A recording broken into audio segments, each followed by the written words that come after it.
This is a special broadcast on Times Now. We are now joined by Pappu Yadav. He needs no introduction. Pappu Yadav ji, Times Now पे आपका बहुत बहुत स्वागत है। मैं आपसे पहला सवाल ये पूछता हूं कि कल जब महागठबंधन की प्रेस कॉन्फ्रेंस हुई तो एक चेहरा जो उसमें नहीं था वो था राहुल गांधी का।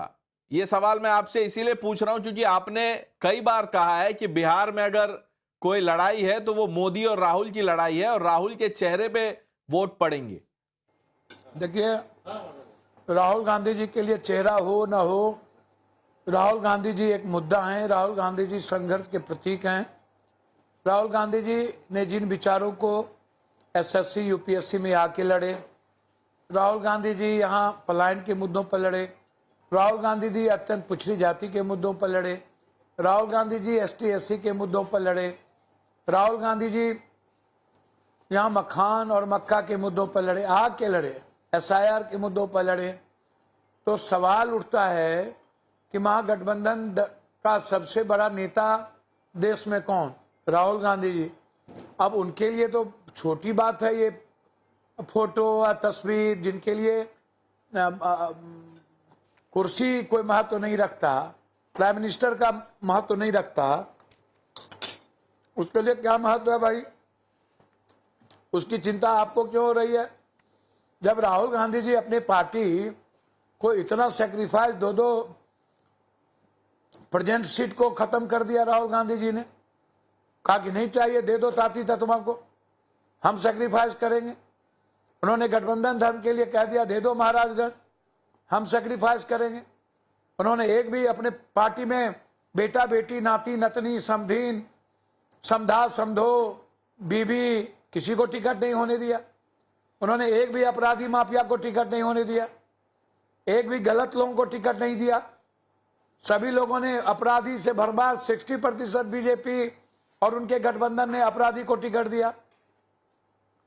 लेकिन हमारे यहाँ तो एक भी नहीं मिली हमारे पार्टी में। नहीं तो पप्पू यादव जी, आप जो ये कह रहे हैं कि राहुल गांधी जी ने एक तरह से सैक्रिफाइस कर दिया, कुछ लोगों का यह मानना है कि ये कोई सैक्रिफाइस नहीं है, उन्होंने सरेंडर कर दिया, उनके पास कोई दूसरा ऑप्शन ही नहीं था। तेजस्वी यादव ने कह दिया मैं हूं मुख्यमंत्री का चेहरा, सिर्फ मेरी तस्वीर लगेगी, आपको रहना है तो रहिए, नहीं तो आप जाइए।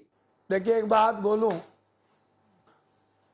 मोदी जी की औकात नहीं हुई कांग्रेस मुक्त करने की, और मोदी जी से दुनिया में जब कोई डरे नहीं। राहुल गांधी जी जिनकी सदस्यता चली गई, जिनका घर छीन लिया, जिनकी सुरक्षा छीन ली, मतलब क्या नहीं छीना गया राहुल गांधी जी का? क्या क्या मतलब क्या?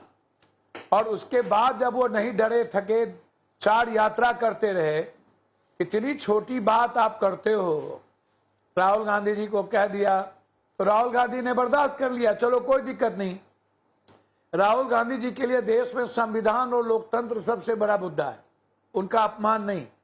और राहुल विचारधारा कभी अपमानित नहीं होता है। नहीं तो आप मान रहे हैं ना पप्पू जी, स्ट्रक्चर है जो देश, तो पप्पू जी आप ये मान रहे हैं कि उनका तस्वीर वहां नहीं होना एक तरह से अपमान है, लेकिन राहुल गांधी दिल के इतने बड़े हैं कि उन्होंने ये अपमान भी स्वीकार कर लिया।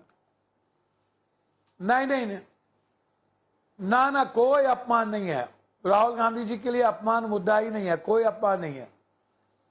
वो नेतृत्व तय करता है कि क्या होना है, कोई अपमान नहीं है। राहुल गांधी जी ने ओबीसी ईबीसी और हमारे नेता गहलोत जी ने कह दिया कि अभी हम और भी डिप्टी सीएम हम बनाएंगे, जिसमें एसटी एससी होंगे और माइनॉरिटीज के लोग होंगे।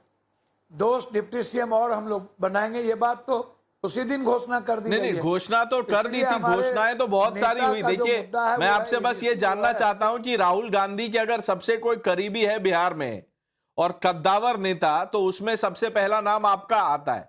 इसीलिए मैं आपसे पूछ रहा हूं कि राहुल गांधी का तस्वीर नहीं होना ये कोई मामूली बात नहीं है, क्योंकि जो चुनाव है उसमें संदेश क्या जा रहा है लोगों को कि अगर राहुल गांधी इतने बड़े नेता हैं, जो इतनी रैली कर चुके हैं, सभाएं कर चुके हैं, तो उनका तस्वीर क्यों नहीं है? लेकिन मैं दूसरा सवाल आपसे ये पूछता हूं पप्पू जी कि ये बताइए कि डेप्यूटी सीएम का जो अनाउंसमेंट है वही एक कर देते कि कांग्रेस का भी एक डेप्यूटी सीएम होगा, वो भी नहीं हुआ।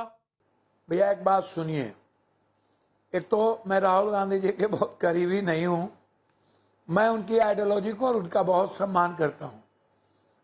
हम दूर दूर तक अभी तक किसी के करीबी नहीं है, किसी ने हमको आज तक कुछ मिला नहीं, तो बेकार की बात है। अब बात रही है कद्दावर नेता, तो मैं इस बिहार का एक सेवक हूं, बेटा हूं, नेता तो कभी हूं ही नहीं और कभी बनने की चाहत भी नहीं है, इसको समझिए। मैं बार बार कहता हूं कि राहुल गांधी जी अपने चित्र से या उनकी फोटो होगी तब इस देश और दुनिया में जो राहुल गांधी जी आज युवाओं के, गरीबों के, किसानों के, बेटियों के आइकॉन बन चुके हैं देश के हर एक हिस्सों में, तो ये मुद्दा ही नहीं, इस मुद्दों को हटा दीजिए और सभी गठबंधन का रहना चाहिए, मैं ऐसा मानता हूं। नहीं तो मैं भी मानता हूं, मैं आपसे सहमत हूं कि अगर कांग्रेस इतनी बड़ी पार्टी है, आरजेडी के बाद दूसरे नंबर की पार्टी है महागठबंधन में, तो कांग्रेस का कोई उप मुख्यमंत्री चेहरा, उसका अनाउंसमेंट ही नहीं हुआ। देखिए एक बात मैं आपको बताऊं, कांग्रेस सत्ता के लोभी नहीं है, लालची नहीं है। कांग्रेस पार्टी आइडियोलॉजी से चलती है, अनुशासन से चलती है और हमारे नेता अशोक गहलोत जी ने स्पष्ट रूप से कह दिया है कि हर परिस्थिति में और भी डिप्टी सीएम होंगे, उस और में दलित भी हैं, माइनॉरिटीज के लोग भी हैं, और ये राहुल गांधी जी की आइडियोलॉजी है। नहीं वो तो ठीक है, ये तो अब एक तरह से देखिए पप्पू जी, एक तरह से ये डैमेज कंट्रोल के रूप में ये सामने आ रही है बात कि और भी होंगे, चुनाव के बाद होंगे, कोई दलित होगा, कोई पिछड़ा होगा। राहुल गांधी की ये आइडियोलॉजी है और मैंने आपसे कहा कि आप करीबी हैं राहुल गांधी के, तो आप उसमें भी संकोच कर रहे हैं। अगर आप उनके विचारधारा से प्रसन्न हैं तो आपको क्या प्रॉब्लम है? अगर कोई कह रहा है कि पप्पू यादव राहुल गांधी के करीबी हैं, आपको तो खुश होना चाहिए। मैं तो कह रहा हूं कि मैं वो हमारे कितने करीबी हैं, इसको आप कह रहे हैं ना कि आप मैं राहुल गांधी से सब प्यार करता हूं, मैं उनकी आइडियोलॉजी और कांग्रेस की आइडियोलॉजी का सम्मान करता हूं। मैं एक इंसान हूं और मैं एक सेवक हूं, मैं बहुत ज्यादा मानता हूं। क्या मैं पीएम को नहीं मानता हूं? क्या मैं किसी की आलोचना करने के लिए बैठा हूं? आज जैसे पीएम ने कह दिया ये कौन सा युग है, लाइट जलवा दिया कंप्यूटर, तो पीएम साहब को पता ही नहीं कि 85 में अमेरिका के राष्ट्रपति से लड़ करके राजीव गांधी ने कंप्यूटर सिस्टम को दुनिया का सबसे बड़ा सॉफ्टवेयर बनाया और ये देन उन्हीं की है। ये जो बिजली है, राजीव गांधी विद्युत परियोजना पूरे देश में गांव-गांव राजीव जी की है, तो उनको तो कुछ समझे में नहीं आता है, तो मैं क्या करूं? अच्छा चलिए, आप क्योंकि प्रधानमंत्री की बात कर रहे हैं, पप्पू यादव जी एक बात बताइए। कौन युग नहीं वो सब ठीक है, उस पे भी आएंगे। मुझे ये बताइए कि आप प्रधानमंत्री के बारे में बात थोड़ा सा सुनिए ना। अच्छा सुन लीजिए, मेरा एक सवाल है, फिर आप बोलिएगा। एक छोटा सा दूसरी बात उन्होंने कही कि सर मेरी भी तो सुनिए। अच्छा बोलिए। उन्होंने कहा कि रील्स बना रहे हो, और भाई रील्स कोई बीजेपी के संस्कार से थोड़े बन रहा है या प्राइम मिनिस्टर से। रील्स तो हिंदुस्तान के लोग बनाने लगे, पूरी दुनिया बना रही थी, हिंदुस्तान के लोग भी बनाने लगे और पैसा अमेरिका दे रही है। ना 3 में ना पीएम को कोई मतलब, ना लेना, ना जानकारी, ना कोई मतलब। अच्छा ठीक है पप्पू यादव जी, ठीक है, आप अभी आप कह रहे थे मैं आलोचना करने नहीं बैठा हूं, आप कर सकते हैं, बड़ी बात करते हैं, आपका अधिकार है। मुझे ये बताइए, जब आपने प्रधानमंत्री से मुलाकात की थी स्टेज पे, आप गए थे उनके पास और उनसे करीब 1 मिनट तक बात भी की थी, तो बताइए लोगों को कि वो क्या बातचीत हुई थी उस समय। भैया हमको तो समझ में नहीं आता। हम प्राइम मिनिस्टर के मंच पर गए थे कि प्राइम मिनिस्टर हमारे घर में आए थे और हम स्वागत करने गए, और जगह भागलपुर, रक्सौल, मुजफ्फरपुर में काहे ने एयरपोर्ट बन गया, गुजरात में काहे ने 2 डबल एक ही साथ ले लिए, वंदे भारत और अमृत भारत। वो तो पप्पू यादव की देन है, सीमांचल के संघर्ष की देन है कि हमने चीजें दी। हम लगातार बिहार पूर्णिया के विकास के लिए हम काम कर रहे हैं। नहीं तो अगर पप्पू यादव जी आप अगर हमको पूर्णिया बताइए के विकास के लिए आप हम क्या काम कर रहे हैं और अभी आप कह रहे हैं कि इसीलिए- एयरपोर्ट वहां पे आने वाला है, तो इसके लिए तो आप श्रेय देंगे प्रधानमंत्री को, और फिर आप उन्हीं के खिलाफ कैंपेन भी कर रहे हैं, इसका मतलब विकास हुआ है। मैंने भैया हमको तो समझ में नहीं आता है ये एयरपोर्ट भागलपुर में क्यों नहीं बनी, रक्सौल में क्यों नहीं बना, क्योंकि इनके वहां कोई मंत्री आपके हैं, जैसा कैबिनेट हैं। वहां आपके जैसा नेता पूर्णिया नहीं में है। आज से लड़ाई है। हम तो बस जब मेरे जैसा यदि बेटा नहीं है तो ये किसको श्रेय जाता है। हमने तो चुनाव के पहले कहा था कि 6 महीने में यदि हम प्लेन नहीं चला पाएंगे, एयरपोर्ट नहीं खुलवा पाएंगे तो रिजाइन कर देंगे। ये तो मेरा वर्डिक्ट है। यदि हम कनेक्टिविटी को नहीं जोड़ पाएंगे रेलवे के तो हम रिजाइन कर देंगे, और सही में रिजाइन कर देते हैं हम। नहीं तो इसमें आप मानते हैं कि इसलिए केंद्र मेरी सरकार, लड़ाई बहुत क्लियर है, साफ है। नहीं वो मैं समझ गया। पप्पू यादव जी ये बताइए कि इसमें केंद्र सरकार का कोई रोल नहीं है कि आपने अपने अपने अनाउंस भी कर दिया, आपने बनवा भी लिया, इसमें कुछ तो आप श्रेय देंगे ना। भैया ये केंद्र सरकार की किसी व्यक्ति का नहीं, किसी पार्टी का नहीं, मेरे पैसे हैं वो, और सभी जगह विकास को हम ला रहे हैं, लड़के संघर्ष कर रहे हैं, तो वो जनता के लिए है।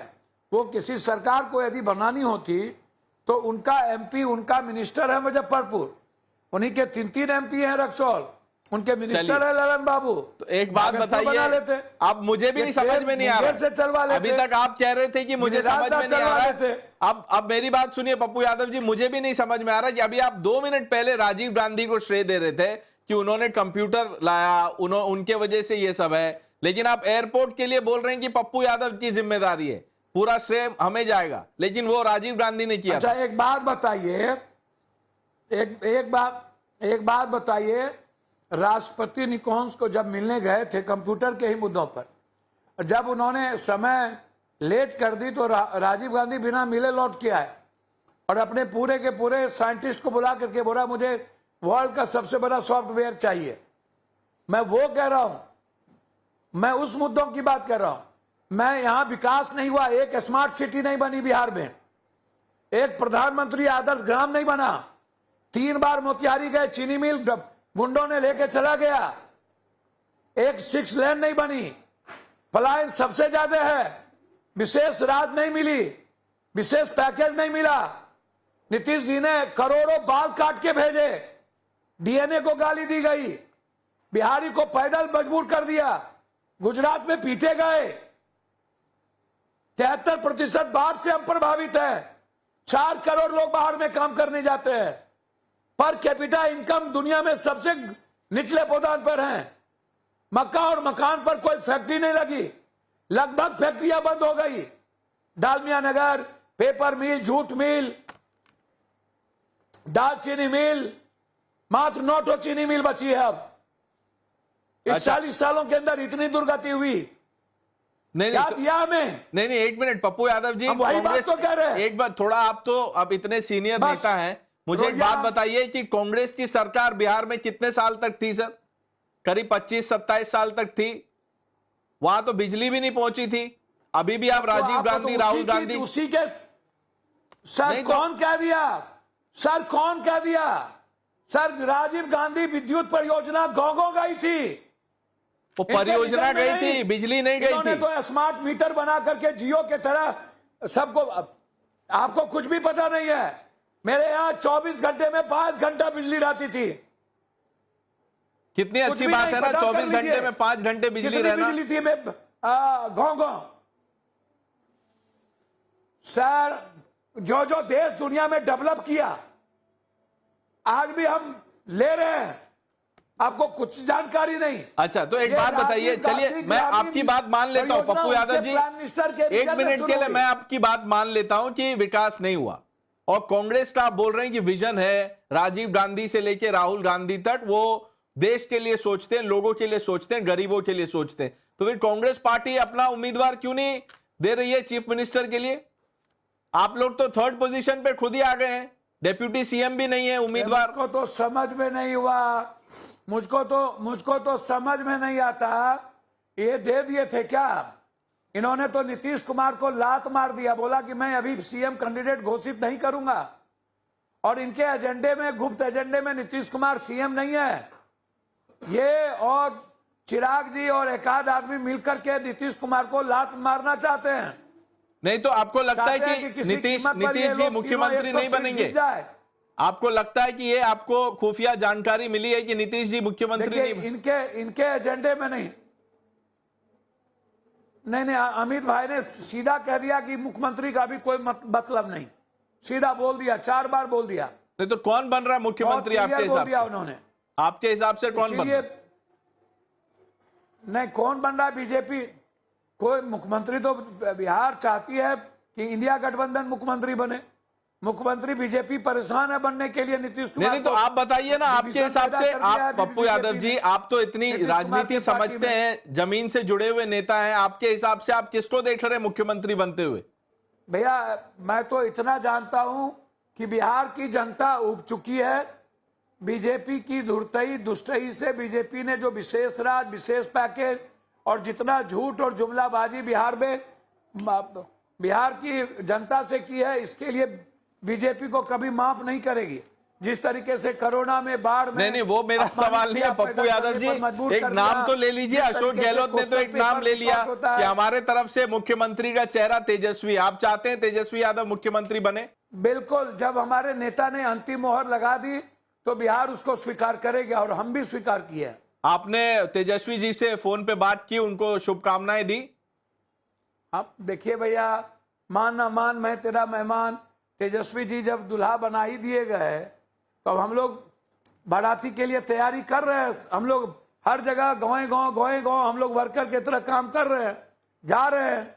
अब बधाई बधाई बधाई बधाई तो देंगे। नहीं, लेकिन बिहार में तो पूरा बधाई देंगे। जब पप्पू यादव जी सरकार बनाने के दिन बधाई देंगे। नहीं, वो तो ठीक है, अगर सरकार बनी तो बधाई दे दीजिएगा, लेकिन बिहार में तो वो वाली भी शादी होती है कि जबरदस्ती किसी को पकड़ लिया, बंदूक दिखा के दूल्हा बना दिया। ऐसा कुछ हुआ है क्या? भैया, मैं बता दूं आपको, ये आप लोग के यहाँ वाला नहीं है कि बिहार किसी प्रेम किसी से किए, बिहार किसी से किए। ये आरएसएस का जो बिना बिहार का सिंदूर अब नहीं चलेगा। अब बिहार सबसे है। अटल जी ने कहा कि हम अविवाहित है, लेकिन ऐसा नहीं है कि मैं ब्रह्मचर्य हूं। तो यहाँ सो बात नहीं है। नहीं तो एक बात बताइए पप्पू यादव जी, कर रहे हैं, मैं आपसे, सब कर रहे हैं हम लोग। चलिए, आप तो बेबाकी से अपनी बात रखते हैं। मैं आपसे ये पूछना चाहता हूं कि राहुल गांधी जी से एक बार पूछा था, बिहार जो है, ये सब बिहार अपने में इंजीनियर हो जाता है, कोई हो जाता है तो अपने में ठीक है, मैं समझ गया आप क्या बोलना चाह रहे हैं। जाके बंदूक लटका के ले आता है। ठीक है, मैं समझ गया। मैं ये पूछ रहा हूँ, राहुल गांधी जी जब वो अधिकार यात्रा में थे बिहार में, तो उनसे सवाल पूछा गया कि क्या आप चाहते हैं तेजस्वी जी मुख्यमंत्री हो, तो उन्होंने उस बात का जवाब नहीं दिया था।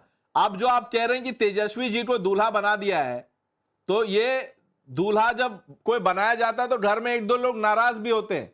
आप उनमें से हैं या आप वो आगे आगे चलेंगे दूल्हे वाली गाड़ी में?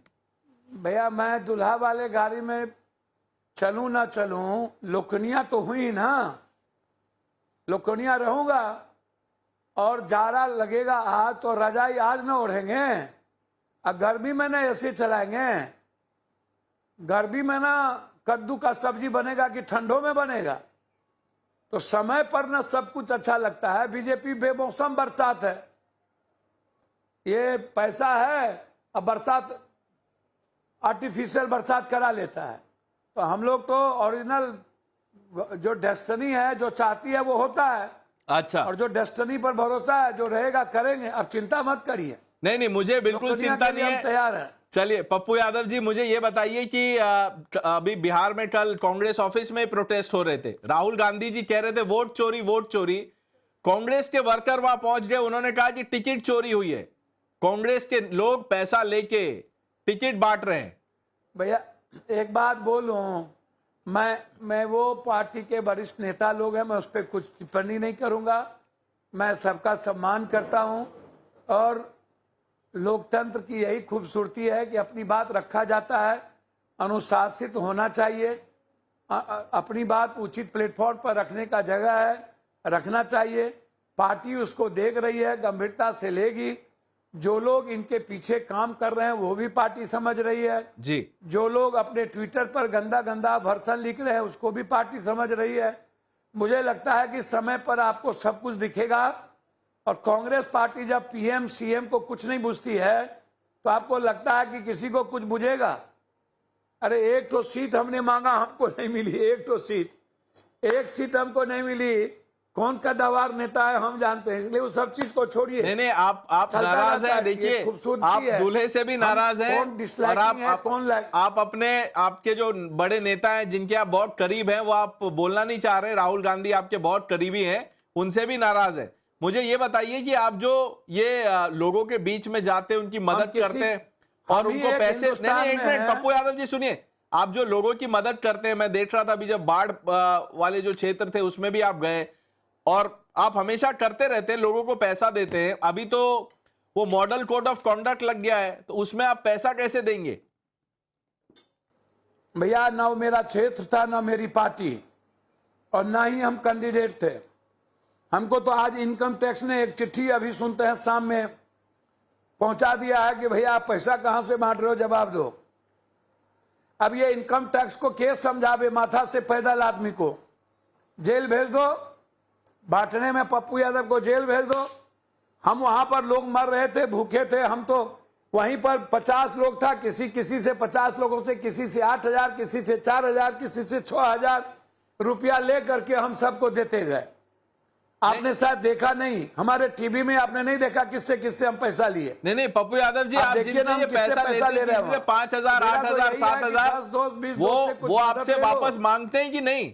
कुछ कर दो, जाकर के बांट दो। नहीं वो तो अच्छी बात है। इनकम टैक्स पप्पू यादव को डरावे तो ऐसा चुल्लू भर पानी में डूब के मर जाए हम। नहीं देखिए जो कानून है वो तो कानूनी प्रक्रिया जो है मैं उस पर नहीं पूछ रहा हूं। मैं पूछ रहा हूं जो आप कह रहे हैं लोगों से 5,000, 10,000, तो ये जो आप लोगों से लेके गरीबों में बांटते हैं, तो जिनसे लेते हैं वो अपना पैसा कभी वापस मांगते हैं या आप देते हैं उनको वापस?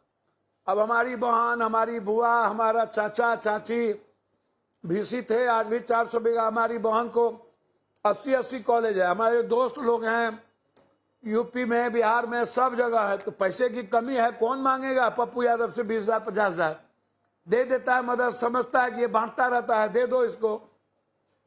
हमसे काहे लग कोई मांगेगा भैया? हमारी बहन हमसे काहे लो मांगेगा? लेकिन आप कह रहे हैं कि आपने इतना मदद किया लोगों के बीच जाके, लेकिन कांग्रेस ने आपको टिकट नहीं दी, ये कैसे? ये तो काफी अपमानजनक बात है। मेरे लिए सम्मानजनक बात है। पार्टी जो निर्णय लेती है उसका सम्मान करते हैं। जरूरी नहीं है कि सब दिन एक समान हो और जरूरी नहीं है कि हम ही सोच से पार्टी चले। पार्टी के पास ओपन विंडो है, कई सिस्टम है, इसलिए क्षमा करता हूं भैया। चलिए, आपकी और कोई बात बची है तो पूछिए। लास्ट हो गया, मैं आपको जो कहना था लास्ट में पप्पू यादव जी जाते जाते ये बता दीजिए। अपने अपमान की चिंता नहीं करता हूं। नहीं वो तो अच्छी बात है। जाते जाते ये बता दीजिए कि राहुल गांधी और मैं डरता फरता नहीं हूं। नहीं, मैं डरता फरता नहीं हूं। डरना भी नहीं चाहिए। राहुल गांधी कहते हैं डरो मत। ईडी ना सीबीआई ना किसी से मत डरिए। आप किसी से मत डरिए। ये बताइए कि मैं बच्चे से नहीं डरता हूं। मैं बच्चे से राहुल गांधी जी, आज के मैं बच्चा से, कॉलेज और स्कूल लाइफ से नहीं डरता हूं। मेरे बाप दादा खानदान नहीं डरे। हमारे दादा जोड़ी कोट हुआ करते थे और प्रथम मुखिया थे। मेरे पिताजी 32 साल मुखिया रहे। हमारे फादर 2 बार लोकसभा के चुनाव लड़े, विधानसभा के चुनाव लड़े। समझे? अच्छा पप्पू यादव जी ये बताइए। नहीं मैं समझ गया, उस समय वोट चोरी नहीं होती थी। मुझे ये बताइए, लास्ट सवाल ये पूछ रहा हूं कि राहुल गांधी और तेजस्वी यादव में किसके नाम पे आपको लगता है वोट पड़ेगी? क्योंकि अभी तक आप बोल रहे थे राहुल गांधी के नाम पे पड़ेगी, अभी भी लगता है राहुल गांधी के नाम पे पड़ेगी या तेजस्वी जी के नाम पे पड़ेगी? मैं आज भी हूं गठबंधन धर्म के नेता राहुल गांधी जी हैं। गठबंधन ने सीएम फेस को लाया है।